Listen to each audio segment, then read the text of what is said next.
capital, día martes 3 de marzo. Estamos gustosos de darles la bienvenida a este su espacio informativo.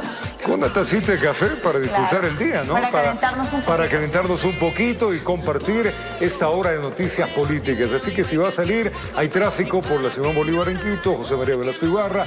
Tómese la precaución de salir con tiempo y evitar las demoras. Lo más valioso del ser humano, María Mercedes, el tiempo. El tiempo, salga por favor, evítese toda la congestión vehicular que puede ocasionarse en las diversas vías. Hay cielo nublado en la capital, puede ser que haya neblina también por allá. Bueno, ayer hizo un calor terrible, las autoridades dicen que va a volver a llover, así que tome precauciones.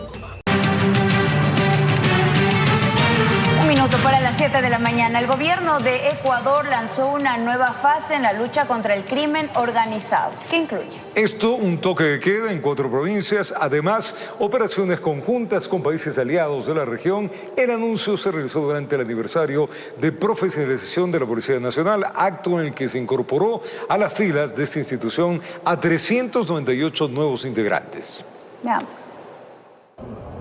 Durante su participación en un nuevo aniversario de profesionalización de la Policía Nacional, el presidente de la República, Daniel Noboa, anunció que la lucha contra el crimen organizado en Ecuador avanza hacia una nueva fase que contempla ataques en zonas donde opera minería ilegal, narcotráfico y contrabando. Y acabaremos completamente con todos aquellos que prefieren la anarquía y quieren un Estado fallido, más no un Estado fuerte. Necesitamos dar este duro golpe a los grupos criminales. Y este es un mensaje muy claro que enviamos a estos grupos delincuenciales. En este sentido, Noboa subrayó que a partir del próximo 15 de marzo, desde las 11 de la noche hasta las 5 de la mañana, regirá un toque de queda en las provincias de Guayas, Santo Domingo, Los Ríos y El Oro, mismo que se extenderá hasta el 30 de marzo. La siguiente fase de combate y de esta guerra contra el crimen organizado empieza ahora.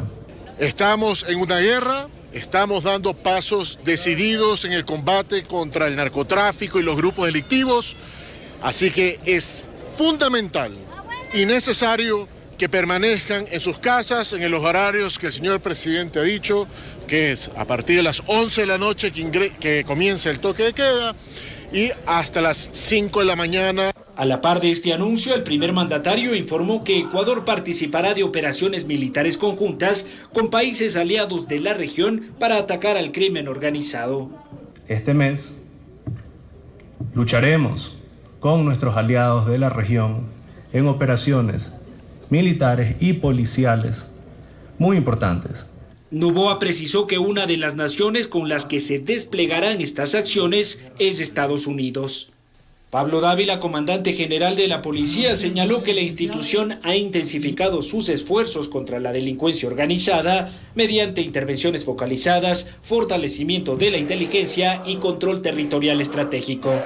Porque entendemos que esta amenaza no reconoce fronteras y por ello la respuesta tampoco puede limitarse a ellas. Apostamos por el fortalecimiento permanente de nuestras capacidades. En un acto solemne encabezado por el presidente, la Policía Nacional incorporó a sus filas a 328 nuevos subtenientes, quienes fortalecerán el trabajo de la institución en 24 provincias del país. Informó Álvaro Terán. El presidente de la República, Daniel Noboa, amplió el estado de excepción en 9 provincias y 3 cantones durante 30 días más. Esto tiene el fin de intensificar el combate a la criminalidad y a la minería ilegal. ¿Cómo hemos luchado acá, pues como gato boca arriba? No hace mucho, el presidente afirmó que las muertes violentas habían disminuido en un 8% a nivel nacional y un 26% en Guayaquil. Pero este fin de semana amplió por 30 días el estado de excepción en 9 provincias, incluyendo Guayas, y 3 cantones ubicados en Cotopaxi y Bolívar, donde se afinca la minería ilegal. Se gana una gran batalla, pero no una gran guerra. Ese tema de descabezar estructuras criminales da resultados de corto plazo, porque la reconfiguración es rápida. justifica la medida ante la intensificación de los asesinatos y destaca que en el caso de El Oro los homicidios aumentaron en un 110% frente al mismo periodo del año pasado. Aquí el punto central es cómo el Estado le logra quitar este monopolio de la violencia de las estructuras criminales. Ese, ¿ya? Primero quitándole las armas, procurando que la justicia sea más efectiva cuando esos tipos de delitos se dan. Es atacando sus estructuras económicas. Este lunes el mandatario anunció que desde el 15 de marzo habrá toque de queda en 4 de las provincias incluidas en el estado de excepción. También operaciones conjuntas con países aliados. La información es poder y la falta de información es ventaja para el rival. Por eso es importante que haya una colaboración unificada y una estrategia multiagencial. Pero según el experto, hay asuntos que deben complementar a la mano dura, brindar oportunidades, más allá de los créditos. La mayoría de los emprendimientos, de hecho 9 de cada 10 emprendimientos, muere antes de cumplir los primeros 6 meses. ¿Por qué? Justamente por falta de capacitación. Después de la consulta, el gobierno insiste en los estados de excepción para la fragua anticriminal, que está costando muelas. Y ya mismo 2 años del IVA al 15%.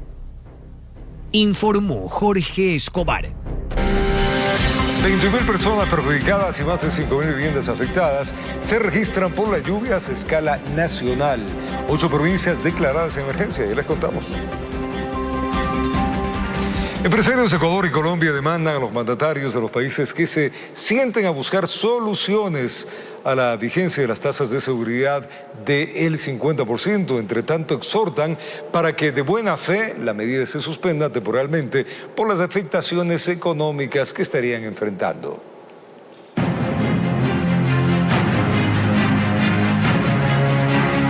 Alrededor de 130 gremios que representan el sector productivo del país, agrupados en el Comité Empresarial Ecuatoriano, se dieron cita en la ciudad de Quito para elevar su preocupación por la vigencia de la tasa de seguridad del 50%. Para que por favor se sienten entre presidentes a conversar, a buscar soluciones y que mientras se dé ese diálogo se suspendan, por lo menos temporalmente, hasta que puedan llegar a una solución definitiva. Se suspendan las medidas de buena fe. Representantes de la Asociación Nacional de Industriales de Colombia se conectaron vía telemática para revelar las primeras consecuencias en el ámbito económico. Un problema que ya era un problema grande desde el principio, desde el fin del mes de enero, se ha ido convirtiendo en un problema gigante para nuestras economías. Sabemos en este momento de empresas que pueden perder totalmente su viabilidad en caso de que esta situación en particular siga el camino que nos han venido mostrando las autoridades de los dos países. La Cámara de Industrias de nuestro país refiere que la medida genera un desvío del comercio, engordando la informalidad. Esta medida tiene una afectación directa a 2.000 empresas y en esa virtud de esas 2.000 empresas estamos hablando que al menos son 200.000 empleos relacionados. Cifras que solo responden a Ecuador. La Cámara de Comercio de Guayaquil también se sumó al malestar. Desde el 1 de febrero hasta el 21 de febrero, último corte, las importaciones desde Colombia han disminuido en un 69% en valor dólares y en número de operaciones un 61%. Más de 7.600 importadores se están viendo afectados. Más o menos la mitad personas naturales. Con un mensaje final. Hoy no estamos aquí para polemizar ni para asignar responsabilidades. Nuestro rol es técnico, no político. Quedan a la espera de una respuesta de los dos mandatarios, informó Héctor Romero. Durante 9 horas consecutivas, vehículos de carga pesada circularon por la carretera E35, luego por las calles de Tulcán para demostrar que sus unidades no cuentan con viajes por la aplicación de la tasa de seguridad. Los transportistas esperan este martes la visita del ministro de la Producción. Más de 200 vehículos de diferentes compañías de carga pesada de la provincia fueron parte de una caravana que partió desde las 8 de la mañana de este lunes desde el Cantón Bolívar, arribando a las 17 horas hasta la capital carchense, como una medida de presión al gobierno ante el aumento en la tasa de seguridad que ya se mantiene vigente. Después de la jornada se efectuó una reunión coordinada con 2 de los viceministros donde se ha planteado varios puntos determinando la hoja de ruta para el encuentro con Luis Alberto Jaramillo, ministro de la Producción, que se desarrollará este martes en Tulcán. Hemos desarrollado algunos planteamientos y alternativas que nosotros le queremos proponer al ministro de la Producción. A ellos les hemos hecho conocer nuestros planteamientos y alternativas que pueden ser viables para el asunto de la tasa de control. En la parte de orden laboral, posiblemente estén en riesgo aproximadamente 40.000 empleos. Esto lo han dicho exclusivamente en la zona fronteriza. Los dirigentes del transporte pesado se hacen eco de lo que solicitan las bases y es la derogatoria de la medida adoptada por el gobierno. Nosotros le estamos solicitando de la manera más comedida que se derogue el decreto que está pidiendo en la tasa de seguridad. Están estibadores, personas del área administrativa, personas operacionales que también pueden quedar sin su trabajo. Para participar de la marcha pacífica y de los diálogos con las autoridades nacionales, no solo estuvieron gremios de la frontera, sino también desde el interior del país, como los dirigentes de la Asociación de Bananeros de la provincia de Manabí, quienes tienen serios problemas con los camiones cargados de plátano verde. Tenemos más de 10 días que Colombia no nos compra, está prácticamente por los suelos. Estamos hablando de más de 100 camiones que despachamos. En este tiempo, pues el plátano está en su cosecha y más o menos la cosecha es hasta el mes de mayo, junio. Entonces Colombia nos ha comprado todo el tiempo la cosecha de plátano, pero con esto pues estamos siendo muy perjudicados. Con cámaras de José Cedeño desde Tulcán, informó Miriam Enríquez. Vamos a contarle ahora que la ausencia del fiscal encargado del caso Goleada no permitió que se instale la audiencia de apelación a la prisión preventiva que interpusieron 5 personas, entre ellas el alcalde de Guayaquil, Aquiles Álvarez. La diligencia legal se difirió para este día jueves. Entre tanto, el burgomaestre deberá continuar detenido en la cárcel de Cotopaxi.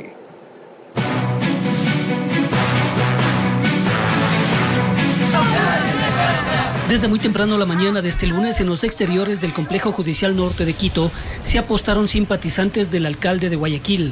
Con pancartas de mano, demandaban su libertad. Aquiles, amigo, el pueblo está contigo. A ellos se sumaron asambleístas del correísmo. Decirle a Aquiles Álvarez, decirle a su familia que aquí estamos, junto a Aquiles, junto a su familia, para seguir luchando por la justicia, seguir luchando porque Aquiles pueda defenderse en libertad. Aquí no se trata de decir que se investigue lo que se quiere investigar, no hay ningún tipo de problema, pero que se lo haga bajo el procedimiento, que se lo haga en libertad y que por supuesto siempre exista el debido proceso del derecho a la defensa. El haberse quitado el grillete jugaría en su contra de alguna forma. Mire, yo no soy abogado, lo que sí sé es que el día de hoy no se va a hablar de ningún tipo de grillete. Lo que se va a hablar es precisamente de la audiencia que se tuvo hace 20 días aproximadamente, donde se le dictó prisión preventiva sin ningún tipo de razón. Aquiles Álvarez había solicitado querer estar presente en la audiencia de apelación a la prisión preventiva, pero estuvo vía telemática. Junto a él, César Bravo, Javier Álvarez, Antonio Álvarez y Fernando Peña Herrera interpusieron un recurso de apelación a la medida cautelar. Sin embargo, el fiscal, Denis Villavicencio, no se presentó. Hay 2 tipos de recursos de apelación que se presentaron en este caso. Uno presentado por los procesados que tienen prisión preventiva y el otro presentado por la Fiscalía en contra de aquellos que recibieron medidas cautelares distintas a la prisión preventiva.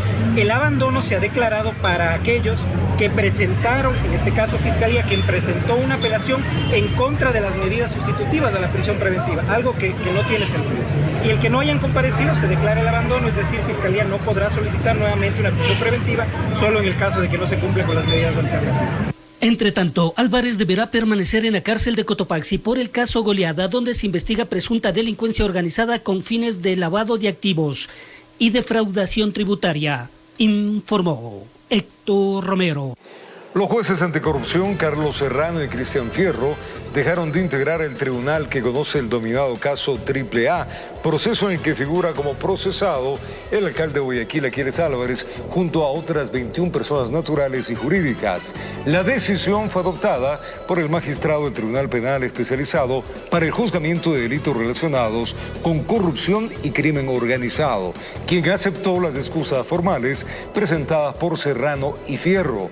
Con ello dispuso un apartamiento definitivo e irrevocable del conocimiento y sustentación y eventual resolución de esta causa.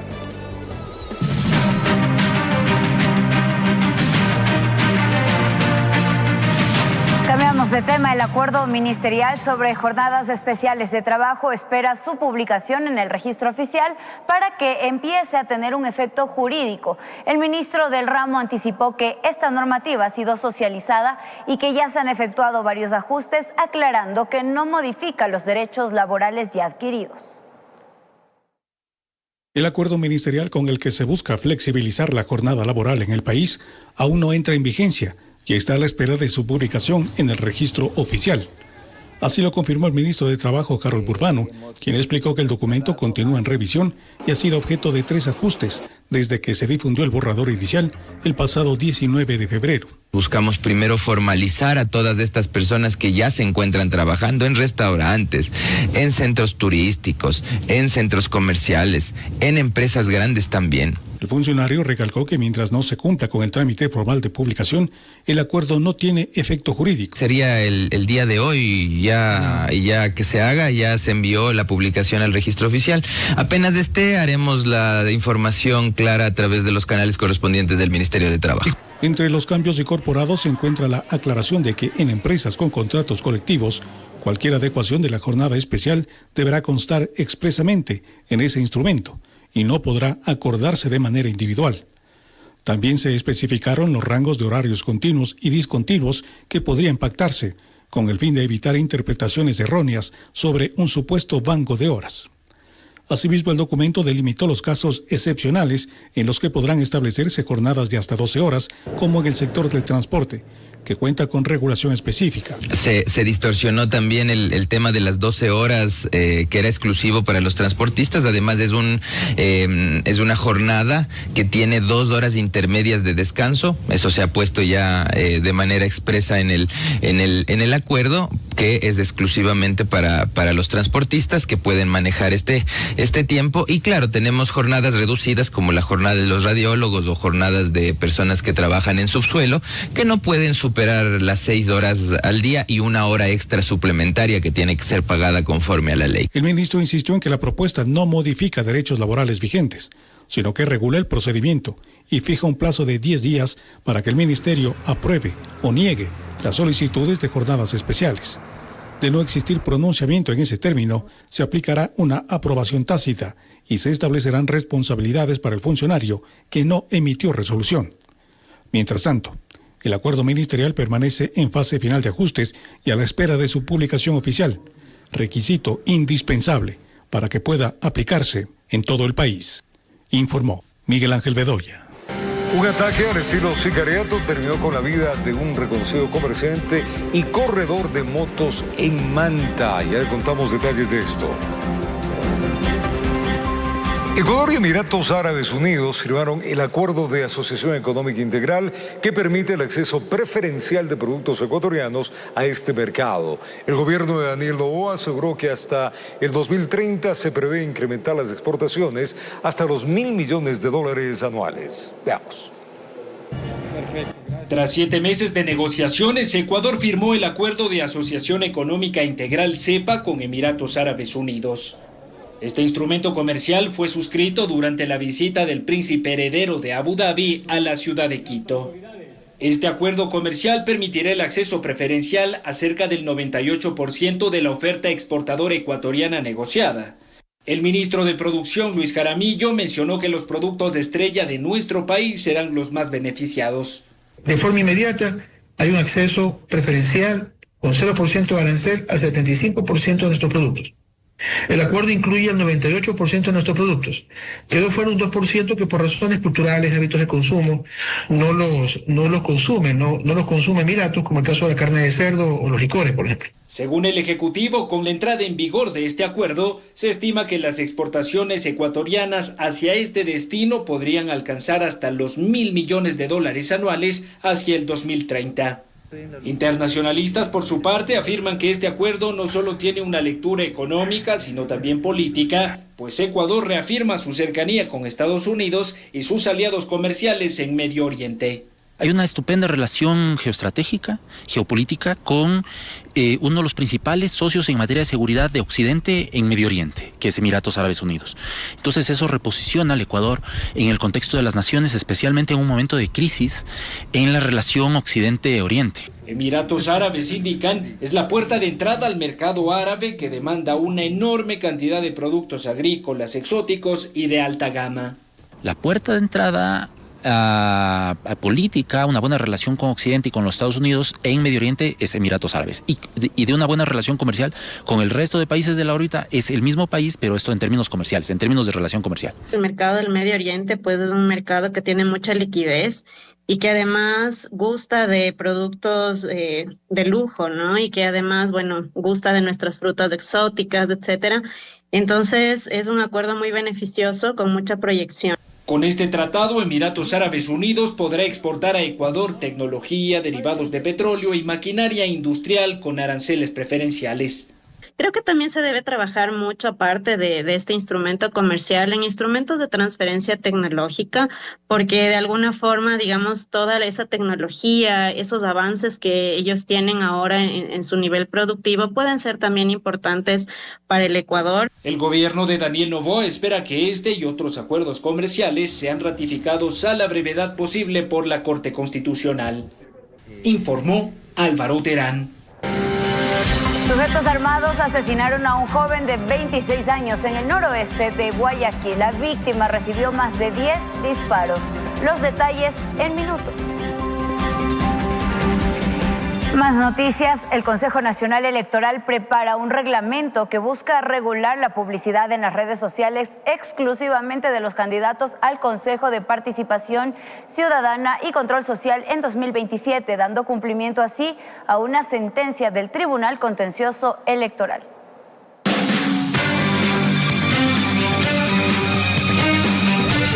La sentencia del Tribunal Contencioso Electoral en torno al caso de la Liga Azul deberá ser aplicada por el Consejo Nacional Electoral, específicamente en la elección de los candidatos al Consejo de Participación Ciudadana prevista para 2027. Para ello, el organismo electoral trabaja en un proyecto de reglamento orientado a regular el contenido y la publicidad en redes sociales exclusivamente para quienes aspiren a integrar este organismo. La resolución del contencioso ordenó establecer un sistema o mecanismo de monitoreo para controlar la campaña digital, al considerar que la promoción en redes sociales constituye publicidad electoral y por tanto está sujeta a control por parte de la función electoral dentro de sus competencias. El fallo es de obligatorio cumplimiento y su inobservancia podría derivar en sanciones por incumplimiento de funciones. Según la interpretación que analiza el Consejo Electoral, la aplicación de esta normativa se limitará a los 7 nuevos vocales del Consejo de Participación que se elegirán en 2027, sin extenderse por ahora a candidaturas para alcaldías, prefecturas, concejalías o juntas parroquiales. Frente a la decisión de enfocar la regulación únicamente en los aspirantes al Consejo de Participación, el expresidente del Tribunal Supremo Electoral, Medardo Oleas, manifestó que si bien la sentencia debe cumplirse, considera que la regulación de la publicidad en redes no debería circunscribirse a una sola dignidad. Entonces no hay como hacer una normativa específica para una sola elección, sino que tiene que ser de carácter general para todas las candidaturas. Oleas sostiene que el uso intensivo de plataformas digitales es más evidente en otras candidaturas de elección popular. Porque los que más usan y abusan de las redes sociales son los candidatos a la presidencia, los asambleístas y ahora los alcaldes y prefectos, con el agravante de que se está denunciando que el dinero del narcotráfico está financiando estas campañas. También señaló que en el caso del Consejo de Participación, aunque la normativa prohíbe el auspicio directo de organizaciones políticas, pueden existir apoyos indirectos mediante el uso de colores, símbolos o la aparición de líderes partidistas en contenidos digitales, pero que sí influye en lo que es la promoción electoral. Pero si no se les hace en el momento en que se está realizando la campaña, de nada servirá. Vamos a tener como los candidatos de la famosa Liga Azul. De esta manera, el Consejo Electoral avanza en una regulación que al menos en una fase inicial estará dirigida exclusivamente a los candidatos del Consejo de Participación Ciudadana de las elecciones en 2027, informó Miguel Ángel Bedoya. Delincuentes se llevaron piezas importantes de un auto en Cotobollao, en el norte de Quito. Estos cometieron el delito dentro de una mecánica. Ya les contamos estas y otras informaciones en minutos. Por ahora, vamos con esta. Mediante decreto ejecutivo, el presidente Daniel Noboa formalizó la nueva estructura administrativa que asumirá el control de bienes y activos de fideicomisos del Estado. El presidente de la República, Daniel Noboa, suscribió el decreto ejecutivo número 313, mediante el cual designó a Marisa Elena Péndola Solórzano como secretaria general administrativa y de gestión inmobiliaria del sector público. La decisión fue oficializada este 1 de marzo en el Palacio de Carondelet, en la capital. El documento formaliza la nueva estructura administrativa tras la culminación del proceso de fusión por absorción de Inmobiliar, consolidando en una sola instancia la gestión administrativa y la administración inmobiliaria del sector público bajo la dirección directa de la Presidencia. El decreto ejecutivo establece la denominación oficial de la entidad como Secretaría General Administrativa y de Gestión Inmobiliaria del Sector Público de la Presidencia de la República, la cual asumirá todas las rectorías, competencias, atribuciones, funciones y delegaciones que correspondían a la estructura anterior. Asimismo, dispone la transferencia integral de bienes muebles e inmuebles, partidas presupuestarias, activos, pasivos y derechos derivados de convenios y obligaciones vigentes que pasarán a formar parte del patrimonio administrado por esta nueva dependencia. El texto también señala la derogatoria de toda norma de igual o menor jerarquía que se oponga a lo establecido en el presente decreto, con el fin de evitar inconsistencias jurídicas tras la reorganización institucional. La disposición final determina que este decreto entrará en vigencia desde la fecha de su suscripción, sin perjuicio de su publicación en el registro oficial. Con esta medida, el gobierno busca consolidar un modelo de gestión más directo y eficiente sobre los bienes inmobiliarios del Estado ecuatoriano, bajo criterios de transparencia y control administrativo, informó Miguel Ángel Bedoya. Rumiloma Oriente de Quito, moradores se han organizado para atrapar a un grupo de delincuentes que han asaltado media docena de establecimientos comerciales. El fin de semana, por poco, imagínense, disparan a jóvenes quienes libaban en plena calle.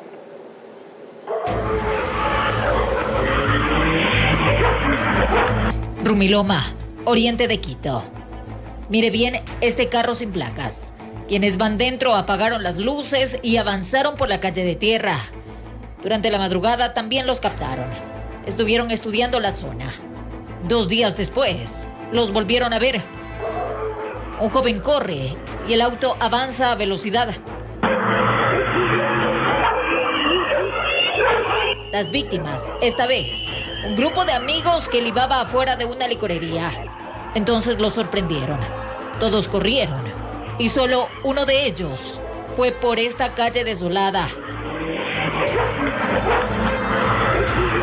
No permitieron que les roben, pero casi los matan. Habían hecho un disparo. Ajá, pero andan con cuchillos y con pistolas. Claro, les habían lanzado botellas para defenderse. La vecina de la tienda hace sonar la sirena y ahí es donde huyen ellos. A esta banda ya la habíamos reportado con anterioridad, en la calle Panzaleo hace días. Asaltaron una pescadería. Aquí está el carro en el que atracan. Después, sorprendieron a un grupo de jóvenes afuera de un conjunto residencial.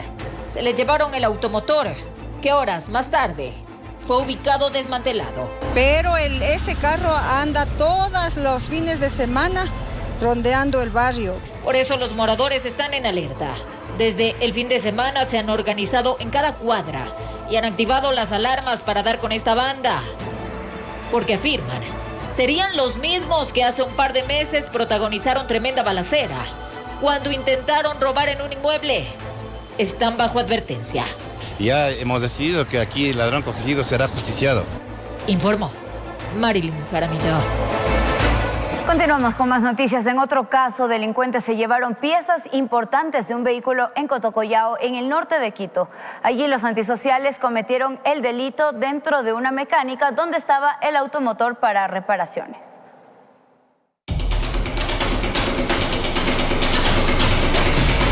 El robo inició a las 3 de la mañana con 40 minutos cuando este carro sin placas se estacionó afuera del taller mecánico. Dentro del vehículo hacen la planificación para el atraco y uno de los delincuentes baja a analizar la puerta. Se esconden cada que pasan los carros. Están nerviosos. Entre los tres ampones ingresan al establecimiento mientras que el conductor va a dar la vuelta. A las 4:10 de la madrugada salieron de la mecánica.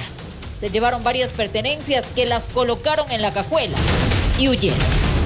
Durante media hora cortaron los candados, seguridades y fueron directo a este carro, al que le robaron una pieza muy puntual. El carrito ingresa ese día y en la tarde y a la noche ya lo entran a robar. Parece que lo pasan viendo y le roban solo el cerebro. Está valorado más o menos en unos $1,000 ese repuesto. El encargado del establecimiento indica que esto, seguro, fue bajo pedido, porque junto al automotor en cuestión había más vehículos abiertos a los que no les hicieron absolutamente nada. Dentro del taller había cuidadores, nadie escuchó. El propietario fue notificado, llamaron a la policía. Tal vez le echaron algo, no tengo idea, pero no, nadie sintió nada. Sí, estamos averiguando repuestos nuevos, a ver si es que encontramos, si no toca irse a la casa comercial. Es la primera vez que le sucede.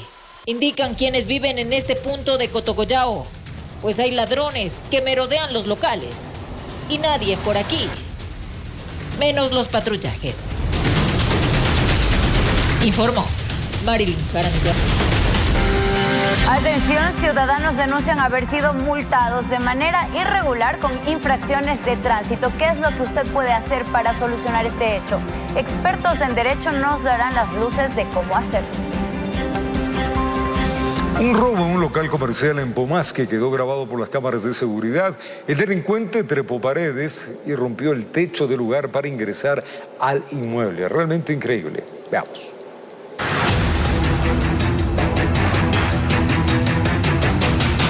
Se trepa a la pared, la malla, se baja intentando, creo yo, ingresar por las ventanas y como no lo logra pone una escalera y se sube hasta el techo. Rompe el techo.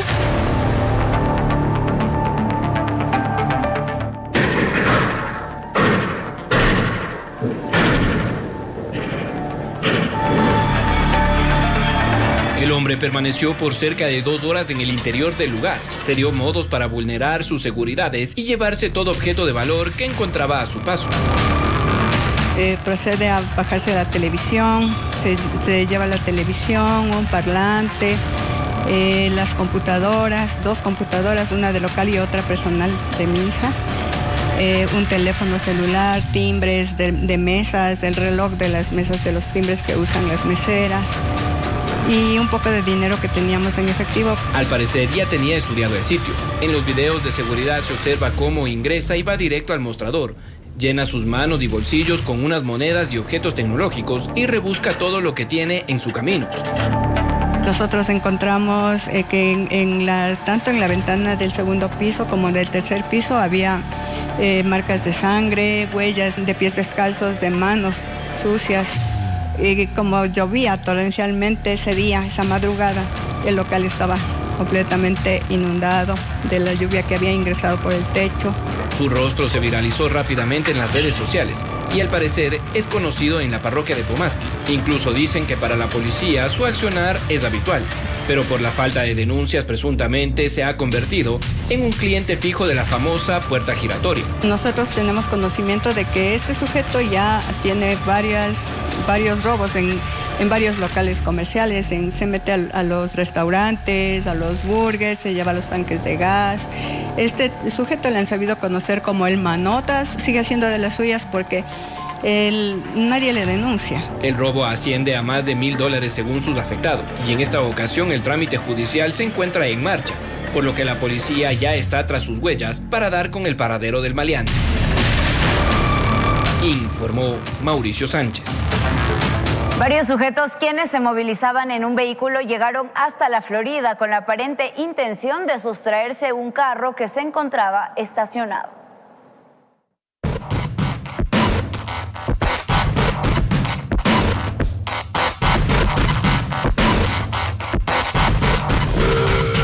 Con la aparente intención de llevarse este vehículo que se encontraba estacionado en la calle Fernando Dávalos, varios sujetos llegaron hasta el lugar y comenzaron a observar detenidamente el interior del carro, incluso utilizando una linterna para revisar cada detalle.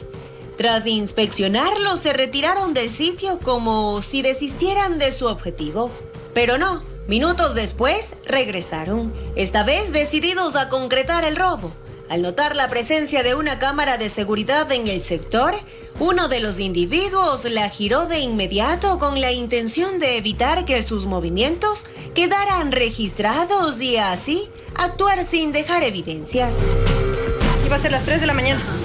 Primero bajó un auto y se quedaron en la esquina y después sube otro auto y ese sí se estacionó aquí. Pero viéndole a la cámara es como que alguien le ayuda a que mueva la cámara a otra persona. Entre dos personas es que mueven la cámara.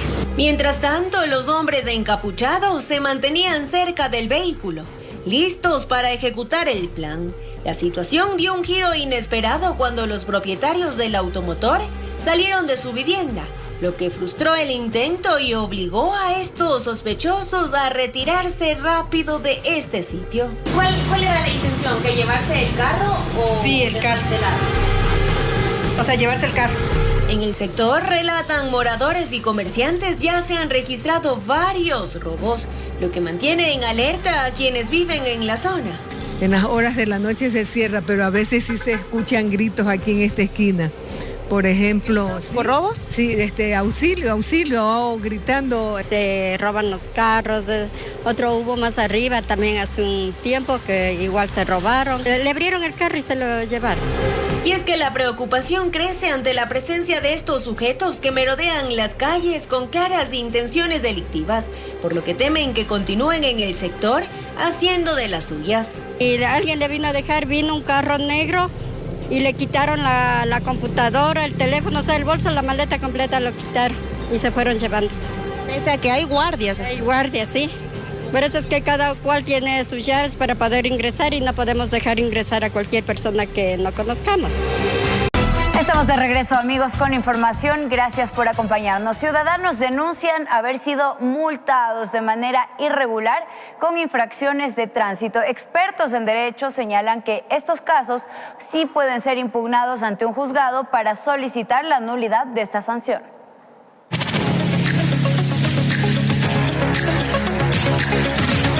A través de un mensaje fraudulento y malicioso que un ciudadano se enteró que había sido multado por presuntos agentes de tránsito. Dice que ante la situación y para cerciorarse de la infracción, revisó el sistema de la AMT y su sorpresa fue mayor. Me anuncian que yo tengo una sanción de $47 supuestamente en diciembre, un domingo, en el que andaba sin licencia y mi vehículo sin placas. El denunciante asegura que nunca fue sancionado y que incluso no recibió notificación alguna de dicho procedimiento para tener la constancia del mismo. Pues yo digo, será verdad, me meto a la página de la ANT y efectivamente pongo mi número de cédula y aparece la multa. A multa que entiendo yo puedo apelar, ¿no? Porque no es real la multa, no. Yo tengo licencia vigente y mi vehículo está con matrícula vigente. Ante este contexto, desde la Agencia Metropolitana de Tránsito señalan que el ciudadano puede solicitar la citación certificada en las ventanillas de servicio. Si no recibió la boleta, puede pedir una copia de esa citación. Una vez con el documento en mano, debe realizar un escrito ante un juzgado de tránsito para impugnar dicha multa o sanción. Tiene 72 horas para poder impugnar una sanción de tránsito. No es necesario un profesional del derecho, puede solicitar con una misma carta, una solicitud, indicando que se le dé una copia certificada de la boleta de la presunta infracción de tránsito. Si no es la persona quien le están poniendo una infracción, debería esta persona solicitar inclusive una anulación de la boleta de infracción de tránsito. Pero ¿qué sucede si sobrepasa los 3 días términos que brinda la ley para apelar la presunta infracción?